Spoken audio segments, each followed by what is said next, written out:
बिस्मिल्लाहिर्रहमानिर्रहीम। अस्सलाम वालेकुम नाज़रीन, आप देख रहे हैं 92 न्यूज़ डिजिटल और मैं हूँ यासिर रशीद। नाज़रीन, पिछले दिनों में हमने ये देखा है कि पाकिस्तान के अंदर प्रोपेगेंडा करने वाले लोगों के ख़िलाफ़ इस वक्त FIA कार्रवाई कर रही है और उनके गिर्द घेरा तंग कर रही है, जिसमें इंटेलिजेंस के भी अफसरान शामिल हैं।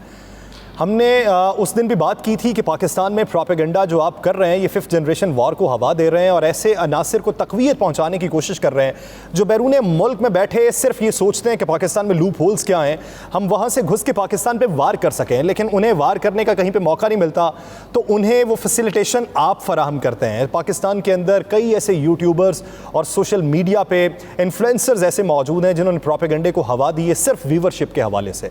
लेकिन पाकिस्तान के अंदर उन अनासर की भी निशानदही हो गई जिन्होंने इधर बैठ के प्रोपेगेंडा किया, फिर उन ट्वीट्स की भी निशानदही हो गई जो बाहर के हैंडल से बैठ के ट्वीट किए जाते रहे और बाद में उस अकाउंट को भी तब्दील कर दिया गया।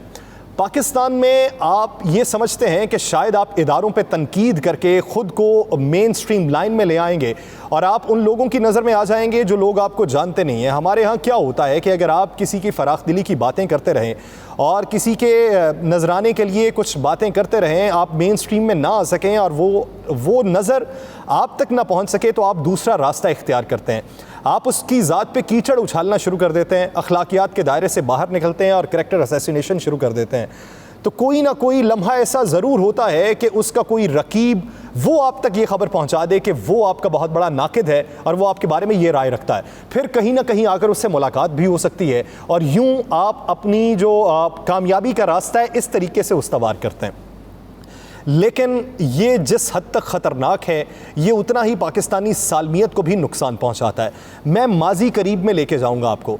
माजी में आप ये देखिए कि पाकिस्तान मुस्लिम लीग नून, पाकिस्तान पीपल्स पार्टी और दीगर सियासी जमातें ये जब अपोजिशन में मौजूद थीं तो इनका रवैया इदारों के ख़िलाफ़ किस हद तक घिनौना था कि अपने पार्टी नगमे भी बनते रहे तो उसमें भी इदारों को तनकीद का निशाना बनाया जाता रहा। हालांकि अदालत उज़्मा को भी आपने तनकीद का निशाना बनाया। गुजरांवाला का जलसा इसकी बहुत बड़ी मिसाल है। आप उस वक्त तनकीद करते रहे तो उस वक्त की जो हुकूमत थी पाकिस्तान तहरीक इंसाफ की, उसने बगावत के मुकदमे भी चलाने की कोशिश की और गिरफ्तारियां करने की कोशिश की कि ये पाकिस्तान के गद्दार हैं, ये गद्दार वतन हैं, इन्होंने अपने ज़मीर बेच दिए हैं, ये बैरूनी आकाओं के इशारे पे ये सब कुछ कर रहे हैं। उस वक्त वो बैरूनी आकाओं के इशारे पे कर रहे थे, तो इस वक्त आप किसके इशारे पे कर रहे हैं? सवाल ये है कि सियासत के अंदर ख़ुद को मुकद्दम बनाना या सियासत के अंदर ख़ुद को फिर से बरसर इक़्तिदार लाना, क्या उसका एक ही कुलिया है कि इदारों को तनकीद का निशाना बनाया जाए?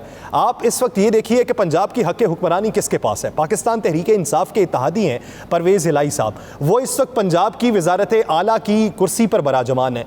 वो क्या बयान दे रहे हैं डॉक्टर शहबाज गिल के बारे में? वो ये राय रखते हैं कि डॉक्टर शहबाज गिल के बयान से PTI को अलहदा हो जाना चाहिए। यानी आपके सबसे बड़े इत्तेहादी जिनके लिए आपने पंजाब में सबसे बड़ी तगोदो की है, वो ये राय रखते हैं कि डॉक्टर शहबाज गिल के बयान से आपको अलहदगी इख्तियार करना चाहिए। और आप क्या कर रहे हैं? आप अपने इजलासों के अंदर ये बात कर रहे हैं कि डॉक्टर शहबाज गिल को इस पूरे सिनेरियो से किस तरीके से निकाला जाए। मीर सादिको मीर जाफर आप किन्हें कहते रहे, मिस्टर X और मिस्टर Y आप किन्हें कहते रहे? सवाल ये है कि मेजर गौरव आहलूवालिया जो इंडिया के हैं वो आपके ऊपर व्लॉग बनाते हैं, वो टीवी स्क्रीन्स पे बैठ के आपके ऊपर बातें करते हैं। अब तो यहाँ तक बातें होना शुरू हो चुकी हैं कि हमारी पूरी की पूरी जो इंडियन आर्मी है, हमारी पूरी की पूरी इंटेलिजेंस जो एजेंसी है इंडिया की, वो कोशिश करती रही है कि पाक फ़ौज को किसी तरीके से निशाना बनाया जाए, अवाम के जहनों के अंदर एक ऐसा बीज बोया जाए कि वो अपने इदारों के ख़िलाफ़ हो जाएँ। लेकिन वो कामयाब नहीं हुए और कामयाब कौन हुआ है? वो सबसे बड़ा क्रेडिट दे रहे हैं चेयरमैन PTI इमरान खान को। इससे पहले वो क्रेडिट दे रहे थे मियां नवाज शरीफ साहब को। यानी फिर इससे आप तासुर क्या दिलाना चाहते हैं? आप ये कहते हैं कि शख्सियाती इख्तलाफ है। शख्सियाती इख्तलाफ को आपने बालाए ताक रखते हुए, सियासी मफाद इस्तेमाल करते हुए पूरे के पूरे इदारे के ऊपर आपने कदगन लगा दी। आपने अदलिया के ऊपर भी कदगन लगाई। वो फैसला जिसने मियां मोहम्मद नवाज शरीफ को इख्तदार की सीढ़ियों से नीचे गिराया और बाहर कर दिया इख्तदार के ऐवानों में, मियां नवाज शरीफ के लिए वही अदालत सबसे बुरी अदालत बन गई और उनका यह कहना था जुडिशल मर्डर हुआ है मेरा। और अब आके जब उसी अदालत ने चेयरमैन PTI को जो वजीर आजम थे उनको इक़्तिदार से बाहर किया तो इनके लिए मुकद्दम हो गई। अब फिर से जाके उसी बेंच के ऊपर आप तहफ़्फ़ुज़ात का इजहार कर रहे हैं जिस बेंच ने पहले बैठ के फैसला सुनाया था, और वो फैसला ये था कि वो जो रूलिंग दी गई थी डिप्टी स्पीकर की वो गलत थी। लेकिन अब आके आपको ये लगता है कि नहीं, उसमें बायसनेस शो हुई थी, वो चेयरमैन PTI या PTI को कुछ रिलीफ दिया था इन 3 जजेस ने। खुदा खुदा के लिए कुछ होश के नाखुन लीजिए।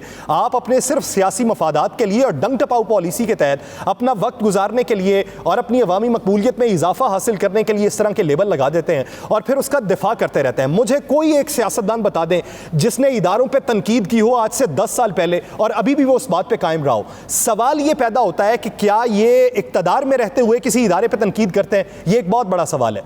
मुझे वो पार्टी आप दिखा दें जिसने इक्तदार में रहते हुए फौज को तनकीद का निशाना बनाया हो या अदलिया को तनकीद का निशाना बनाया हो, सिवाय पीटीआई, सिवाय पीएमएलएन की मौजूदा हुकूमत के जो रेफरेंस दायर कर रही थी इस फैसले के खिलाफ जो रूलिंग आई और उसके बाद अभी फॉरेन फंडिंग के ऊपर जो बात हो रही है। इसके अलावा कोई हुकूमत बता दें कि जिसने इदारों को तनकीद का निशाना बनाया हो जब वो खुद बरसर इक्तदार हो।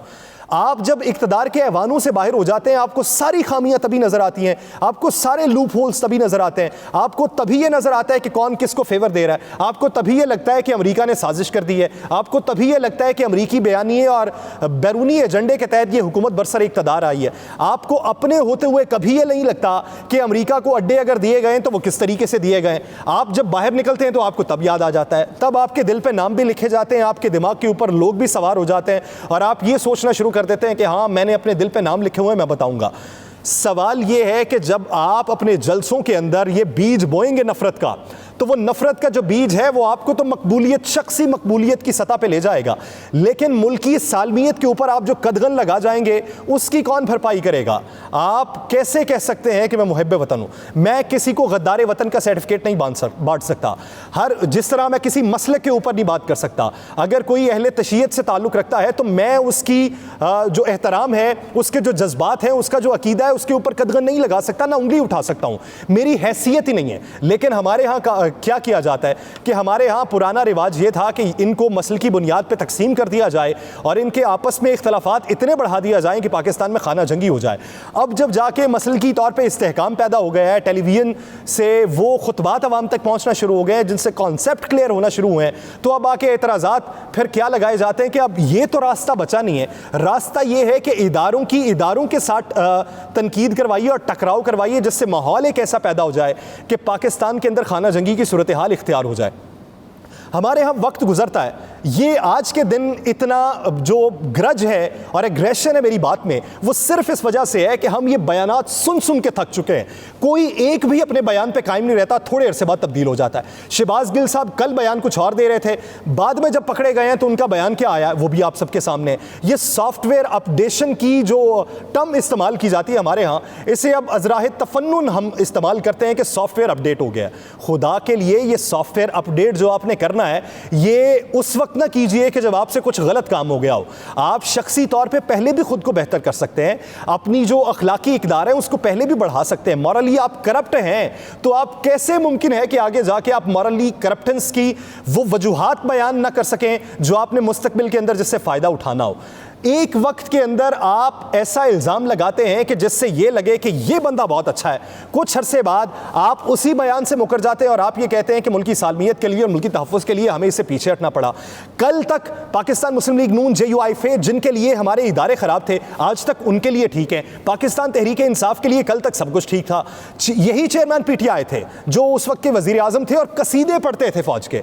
अब सवाल पैदा होता है कि वो जो फ़ौज थी वो इतने दिनों में कैसे तब्दील हो गई? आप इक़्तिदार के ऐवान से बाहर हैं तो आपके लिए इदारे गलत है, आप इक़्तिदार के ऐवानों में तो आपके लिए सब कुछ ठीक है, बहती गंगा में जो मर्जी हाथ धोता जाए। फिर कोई सवाल ना पूछे कि पंजाब की गवर्नेंस का क्या हाल है, फिर कोई सवाल ना पूछे कि फराह गोगी कौन है, फिर कोई सवाल ना पूछे कि पंजाब में ठेके किस तरीके से दिए जाते हैं। दूसरी तरफ पाकिस्तान मुस्लिम लीग नून की भी यही सूरत हाल है। आप अपोजिशन में हो जाए तो आप ये कहेंगे कि मुल्क बर्बाद कर दिया इन्होंने, हम तो बहुत अच्छे हाल में छोड़ के गए थे। आप इक़्तिदार में आए तो ये कह दें इन्होंने खजाना खाली छोड़ा था। सवाल ये पैदा होता है कि अगर खजाना खाली था, हर तरफ से ही खजाने खाली थे, तो पंजाब के अंदर अगर इतनी सब्सिडी का ऐलान चौधरी परवेज इलाही कर रहे हैं तो वो किस बुनियाद पे कर रहे हैं कि अपनी जेब से पैसे लगा रहे हैं? सवाल पैदा होता है कि अगर वो इस वक्त बात कर रहे हैं कि हम बिजली पे भी छूट देंगे, हम फी यूनिट की छूट देते हैं, और उसके अलावा ये जो आपने स्ट्रेटजी चलाई हुई थी कि कारोबारी औकात कार को एक जगह पे मखसूस कर लिया जाए ताकि ये बिजली की कंजम्पशन है उसको थोड़ा सा कम कर लिया जाए, तो अब आके अगर वो इजाज़त दे रहे हैं तो ये कुछ कुलिये के तहत दे रहे हैं। और इसके साथ साथ आप उस वक्त 2000 के ऊपर यही पाकिस्तान मुस्लिम लीग नून थी